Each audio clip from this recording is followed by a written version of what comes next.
লালমনিরহাটের হাতীবান্ধা উপজেলার নিরিবিলি সুন্দর একটি হোটেল, নাম উঠান বাড়ি রেস্টুরেন্ট। হাতীবান্ধা উপজেলার বড়খাতার দোলাপাড়া কেরামতিয়া বড় মসজিদে জুমার নামাজ পড়ার পর দুপুরের খাবার জন্য আমরা ছুটিছাটা টিম এই হোটেলে আসি। এই হোটেলে আমরা কি খেলাম আর এর পরিবেশ সম্পর্কে থাকছে এই ভিডিওতে। লালমনিরহাট ভ্রমণের তৃতীয় পর্বে আপনাদেরকে স্বাগত জানাচ্ছি আমি নূর মোহাম্মদ। হাতীবান্ধা শহরেই উঠান বাড়ি হোটেলে দুপুরের খাবারটা আমরা সেরে নিব, তারপরে আমাদের গন্তব্যে যাব। কিন্তু উঠান বাড়ি হোটেলটি কিন্তু একটা সুন্দর একটি হোটেল, দেখেই ভালো লাগছে। কত দূরের কথা, আপনাদেরকে হোটেলটাও একটু দেখাই।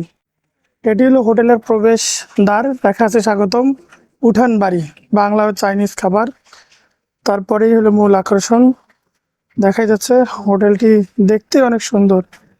আর ভিতরের কথা কি বলি, এখানে সুন্দর করে একটি সাঁকো তৈরি করা হয়েছে অল্প একটু পানির ভিতরে, এবং এটি হলো হোটেলের প্রবেশ দ্বার। দেখতে অনেক সুন্দর লাগতেছে। এখানে অনেকগুলো হাড়ি ঝুলিয়ে রাখা হয়েছে, মাটির হাড়ি। এখানে শিশুদের খেলনা এবং এখানে ফটোশুট করার জন্য সুন্দর একটা সাইকেল সহ সুন্দর একটা ব্যবস্থা করে রাখা আছে, এবং পাশাপাশি গ্রামীণ ঐতিহ্য ওর মতো করে একটি ছোট্ট একটা মঞ্চ তৈরি করা হয়েছে, যেন এখানে বসে অনেকে গান বাজনা করতে পারে। এবং গ্রামীণ আবহাওয়ার ভিতরে সুন্দর একটা হোটেল, দেখে ভালো লাগছে। এত সুন্দর একটা হোটেল হবে বুঝতেই পারিনি আমরা। অনেক সুন্দর হোটেল। এর মধ্যে ভাত দেওয়া হয়ে গেছে। আমাদের ছুটি ছাটা গ্রুপের যারা সদস্য, তারা কিন্তু ভাত নিয়ে এর মধ্যে বসে পড়েছে।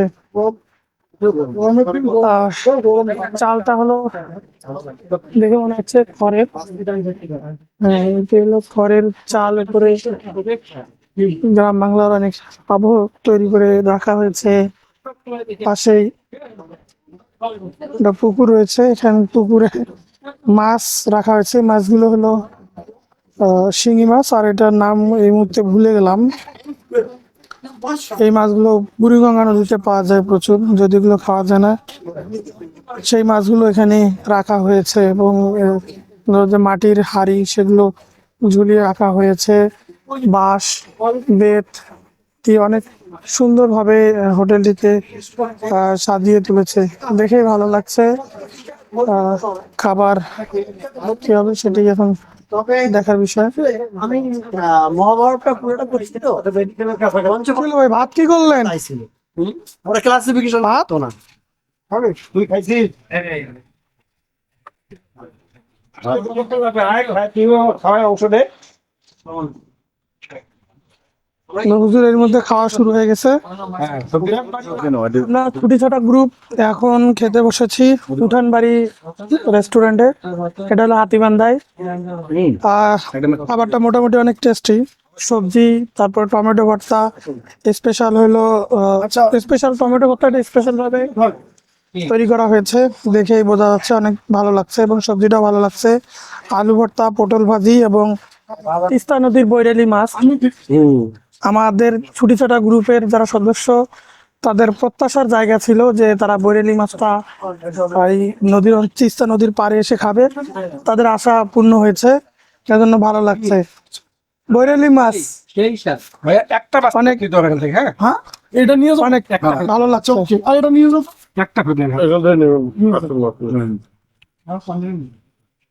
একটা তিস্তা নদীর বরেলি মাছ, যেটা নাম করা মাছ, এই মাছের মাছ খাবার পরে দিচ্ছি।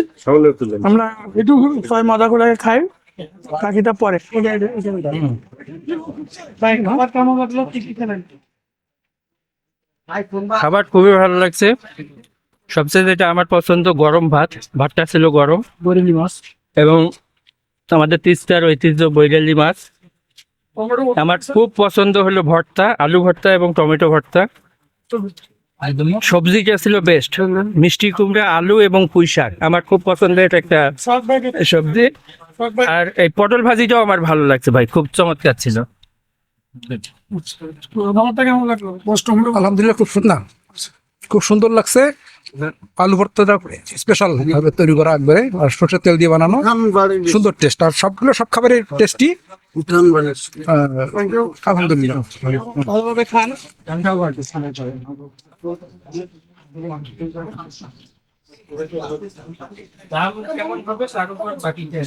ভাই খাবার কেমন লাগছে?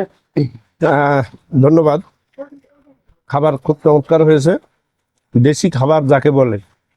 আমরা টমেটো চাটনি আমাদেরকে দিয়েছেন, মরিচ, পেঁয়াজ, শসা, লেবু এবং ঐতিহ্যবাহী তিস্তার বৈরালি মাছ, সবজি দিয়েছে মিষ্টি কুমড়ার সবজি, আলু সহযোগে। সব মিলে দেশি খাবারের স্বাদ আমরা বাসায় বসে যেরকম আশা করি সেরকম বাড়ির খাবারের স্বাদ পেয়েছি আর কি। ধন্যবাদ।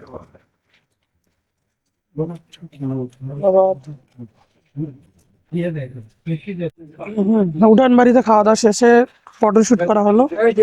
ফটোশুট শেষে আমরা এখন চলে যাব, ছুটি ছাটা গ্রুপ পুরাটাই এখন আমরা চলে যাব শালবাগানে।